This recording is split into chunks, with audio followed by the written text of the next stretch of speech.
Welcome to Early Bird Picker. My name is Rafa. I'm a reseller on eBay, Facebook Marketplace, and Amazon. Currently in the Early Bird Picker nest, so that means this is a what sold video, but if you've been watching the few days before this, you know that it is one that is really out of the ordinary. If you didn't see the videos before this one, let me catch you up. This past weekend, I was doing some research on the eBay algorithm and how to improve eBay sales. I found some education that I had never heard before, although when I look into it more, it is widely available. It's a super simple concept. It's the idea that sell-through can really impact the rating on all of your items in your store, and not sell-through of an individual item, but sell-through of your entire store, all your listings all together. So I've had several days to really think this over. At first, it didn't make just a ton of sense to me because it feels like if you have awesome items with the listing is completely perfect, if possible, the photos are great, the title, the description, the item details, why would it be ranked lower than other similar ones that were described in the same way if you had poor sell-through of your store? In a way, it feels like, why does eBay care what the rest of my items in my store are, what the sell-through number is, and why is that impacting a single item's listing? So it's basically saying that eBay, the algorithm, Cassini, makes some type of judgment over the quality of your entire store, how well it's turning. It wants to see stores overall that are turning really, really fast. The faster, the better. A lot of things could be wrong with them, why they're not selling, but at the end of the day, the eBay algorithm is set up to promote more experienced sellers. Businesses that turn over their entire inventory frequently are just known to be better operating businesses typically. And the better you are at turning over your inventory, it means that you're probably just better overall at managing your inventory altogether. And so since everything is related, it basically just says that you're better at business overall and you just know how to take care of things, including customer service and just satisfying the needs of the customer in general. I've tried to think of an analogy for this, and the best thing that I can come up with is years ago, I was going into another like a competitor running store to the one that I worked at here in town. I went into their store and they had shoes on sale from years and years past, like several years past. The store that I worked at, that was similar in terms of what items we sold to the one that I was going into. We essentially never had shoes that were old and on sale because the management and the ownership was so skilled at running data and figuring out exactly what to order, exactly how many, so that there wasn't too much going into the next year when the new model came out. They were just really amazing at running their business. I mean, I learned so much from them, but I really specifically remembering my takeaway impression when I went into that other business and saw all those stacks and stacks of old shoes. I thought they have no idea what they're doing. They have no idea how to run a business. It just took away complete trust in any future interaction that we're going to have. So the best that I can come up with, that's kind of how the eBay algorithm is set up. It's just set up to promote businesses that just are running more efficient, more smooth, that just overall know what they're doing. And so looking at your store sell-through from a total is just an overall impression of how well your store is performing. I really focused in on this store sell-through concept. It really started to make sense to me the more I thought about it, and it also really highlighted that I have not dealt with or managed my old inventory. I've been selling on eBay for years. I haven't ever gone through and just completely cleaned house and gotten rid of old stuff. With that said, what I've really just realized in the last day that kind of became crystal clear is that I also sell on Facebook Marketplace. And you guessed it, since my business practices are a certain way on eBay, they're pretty much identical on Facebook Marketplace. So I'm already thinking through, man, I need to address all of my inventory on Facebook Marketplace, go through, figure out how to update it. It would make perfect sense that the eBay algorithm runs a certain way, gives you points for certain things. It's really likely that the Facebook Marketplace algorithm works the exact same way or really similar. So I'm going to go ahead and continue and finish on this week, take notes, what I learned, what I do differently, and apply it to when I do Facebook Marketplace. I hope that I'm talking about something that maybe you've never heard of or just is interesting to see when put into practice on an entire eBay store. It's going to be impossible to know how much store sell-through truly affects eBay algorithm at the end of this whole experiment. There's probably a crazy high unknown total of factors that affect the algorithm, and they all combine and work with one another to ultimately rank your listing or not. But just in case you're interested, I'll just still share the numbers. The combination of whatever it is I'm doing with this whole experiment is definitely having an impact. Today was a really big sales day, and not only that, I had a ton of views on my items. Aside from the sales, the main way that I know this is I received so many opportunities to send best offers to buyers. Typically on a typical day, maybe I get, the option to send like 2 to 4 offers to buyers. I took a screenshot of my phone at 12:05 p.m. this afternoon. I looked down and I had 18 opportunities to send out best offers to buyers. I sent every single one. With this whole project and experiment, I'm supposed to be fire selling my items. That's really the idea of it. And also an effort to do like fair pricing when I just realized what I was asking was way too high. So for some items that are more recent, I'm just marking those to a much more fair price. The ones that have been here longer, or like the winter ones, those are the ones I'm really marking down. With that said though, a true fire sale is letting stuff go for pennies on the dollar. Just absolutely, just completely just ridding your inventory. I'm still having a hard time reaching that level. Let's say something was priced at 30 bucks. It's really hard for me not to go 15 or 11 is really fair compared to where it was priced. It's really hard for me to think I'm going to price that under 5 bucks. And so I'm just really not there yet. So that's why I was still able to send out so many best offers, is that I did significantly lower the price on my items, but most of them not under like the $5 mark. Then at 7:29 this evening, I have another screenshot. 7 more opportunities to send out best offers. Sent all those out as well. 10 total items sold today, 8 on eBay, 2 on Facebook Marketplace. So just for the sake of doing it, let's go ahead and calculate my updated store sell-through. As it currently stands, I have 397 sold items, 303 active. Comes out to about 131% sell-through, an increase of about 11 percentage points in just the last couple days. Of course, a lot of stuff goes into that because I've been managing my inventory, trying to get it relisted so much, and just the shipping and the videos that are coming with it. I've had very little opportunity to get brand new items listed. I have listed a few brand new items though that were not part of the entire spring cleaning. That is one thing I just didn't think about going into all this, is that it's possible that I should have completely paused all activities aside from just managing, ending the inventory, repricing it, getting it relisted.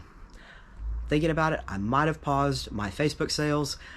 I wouldn't have maybe listed new stuff, because now I'm trying to figure out if I truly addressed everything and got everything that was ended back listed again. I'm actually having a little bit of a difficult time figuring it out. I also might have put my eBay store on vacation mode because of the flux and numbers. I'm almost at a point where there's no way I could go back and do the math to make sure everything that was ended is now listed again. All right, so with that many items sold today, we better get to it. Let's get them. Sold. Houston International Trading, made in Turkey, solid copper. You can see it's hammered detailing, 5-inch. Little handled bowl or pot with some definite patina. Cost of goods, $238 at a garage sale. Sold, 20 bucks, free shipping on Facebook Marketplace. Label is $5.50 because it's under the pound rate. Takeaway, $14.50 before seller fees. Sold. My very first Cutco I ever found, a couple years into doing all this. Cutco number 1721, classic handle, serrated trimmer knife. Overall, just really nice condition. Got away with something on this one, paid $0.25 at a kind of like an estate sale. I don't really mean I got away with something. I wasn't trying to pull anything on anyone, but a house flipper on a random Tuesday night just a couple weeks back basically made a social media post that he needed the house emptied. He was wanting to flip the house. He just needed everything that was left in it by the previous owner gone. So I went to pick, and there's a video on my channel if you want to check it out. We were the only pickers there, or something along those lines. Basically, very few people knew about it, and it was awesome. Like an hour or two after being there, I went to the kitchen, and that's when I found the Cutco knife. That's how long it had been there, just since I had been there. I actually found 2 of them. In the video, you can see that we settle on just deciding a price for everything in the pile, split up the price between everything I bought, so it came out to be $0.25 for the Cutco. Sold $37.77 plus shipping on eBay. Cutco knife is one of the ones that I did not touch either. I felt that it was pretty fairly priced. Sold. Vintage Hanes beefy tee tag. Unfortunately, not single stitch. Garth Brooks Fresh Horses World Tour. Dated 1996. Even back in 96, Carhartt was a thing, especially here in Oklahoma, which is where Garth lived for a really long time, only about 30 minutes away from where I live. I've actually sold both he and Trisha Yearwood running shoes before. This shirt has yellow stains in a lot of different areas, unfortunately. Got a nice city call-out graphic on the back. Cost of goods, $2. This is more of the fair pricing item, marked down and sold $17.77 plus shipping on eBay. Happy to say and add to this story that Garth and Trisha are pretty much the nicest people you could ever hope to meet. They've been unbelievable to our community, and they're just super friendly when you meet them in person. Sold. Vintage new old stock post-it pads, 3-inch by 5. 6 pads sealed in the plastic.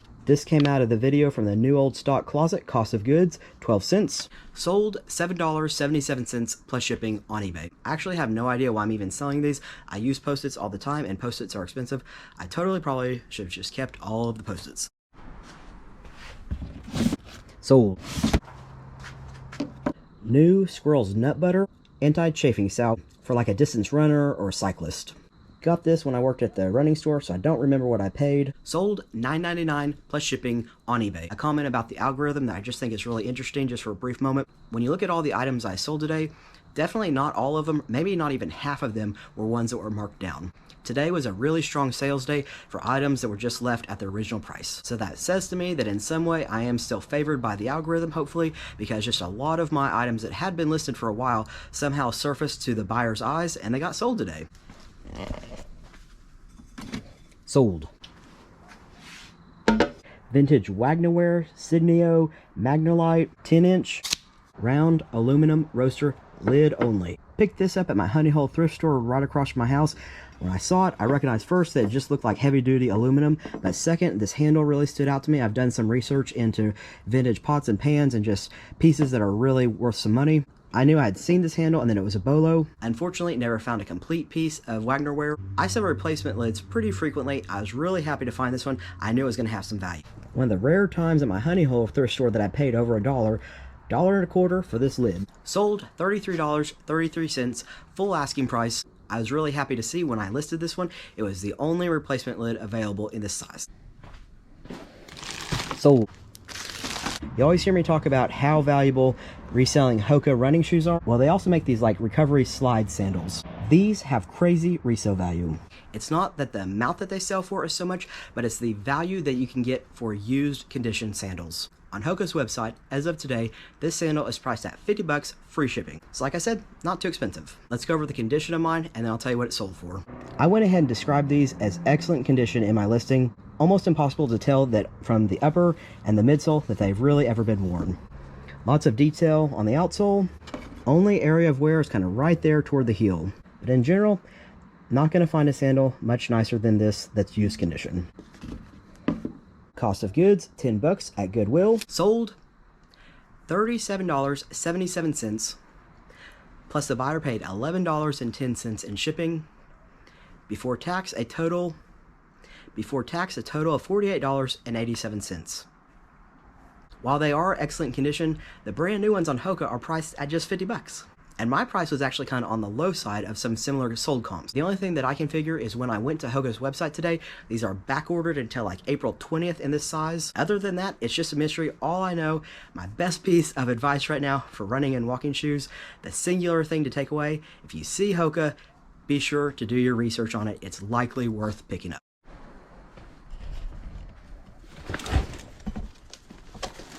One of these sold. Sold. Vintage Video Games magazine from March 1983. Mixed condition, no bending or creasing in the pages. Again, the same as all the others from the same lot of magazines, water staining. And of course, cigarette smoke. I've made hundreds of dollars from these vintage magazines. It was a great investment, even though I initially was nervous about it because they smelled so bad. This single magazine sold $15.15 plus shipping on eBay. It likely was one that I priced in half. Sold. On a vintage Russell Athletic tag, Bluebell Creamery sweatshirt. With a little stain right there, and if I had to venture a guess, probably ice cream. Blank on the back and some logo hits on the sleeve. Cost of goods, $5, Goodwill. Sold $4.84 plus shipping on eBay. Guess this makes it our first fire sale of the day. So instead of saying that I'm selling this one at a loss, picked this one up over on his YouTube channel, Dixon's Pickin. Heard him say this term and he told me I was welcome to use it. This is a negative profit item. When you add the word profit after the word negative, it just kind of takes the sting out of the whole thing. Anytime I lose money, that's absolutely the new way I'm going to refer to it. Sold. Hoka Bondi 7 top tier max cushion neutral running shoe. One of two identical pairs of Hokas that I had. This is the pair that I wore to work exclusively. They cleaned up pretty well. Still really good outsole left on the bottom, and I made sure to mention I did not road run with these. The biggest reason I decided to sell them, I looked down at work the other day and noticed the beginning of a tiny little tear right there. I actually already had 2 more brand new pair at my house, just kind of in back stock. This is my favorite shoe I've ever worn in my entire life. It is the most comfortable, absolutely bar none. So I had some in back stock because I'm worried they're going to stop making it or they're going to mess it up on the next model. Once I noticed a tear, I retired them that day. I said it's time to see if I can get any money out of these. This shoe actually sold on Facebook Marketplace, $70 free shipping. $12 label, takeaway, $58 before fees. Considering that I wore this shoe for probably 9 months or so, to get, close to 60 bucks out of them still, that's so cool. 11th sale of the day, the 9th one on eBay. Sold. Vintage Prior Ford Lincoln Mercury in Pryor, Oklahoma. Mesh back snapback trucker hat in pristine vintage used condition. On the Youngin tag. Knew this would not sell well when I picked it up, but it's really hard when they're only a quarter. Or the fire sale, sold $5.55 plus shipping on eBay. I'm just such a sucker for vintage trucker hats, especially when they are mint. Right before midnight, 10th sale on eBay today. Picked in a lot, $1 cost of goods. Sold. Vintage Bitburger Premium German Beer. Meshback Snapback Trucker Hat. This one's got the foam inside front panel, so of course gotta check that out. Make sure it's not crumbling away. Really nice sweatband. Really just appears generally unworn. Marked down and sold $8.88 plus shipping on eBay. Thank you so much for watching this special video of Daily What Sold. If you're enjoying the content at all, please hit the like and subscribe.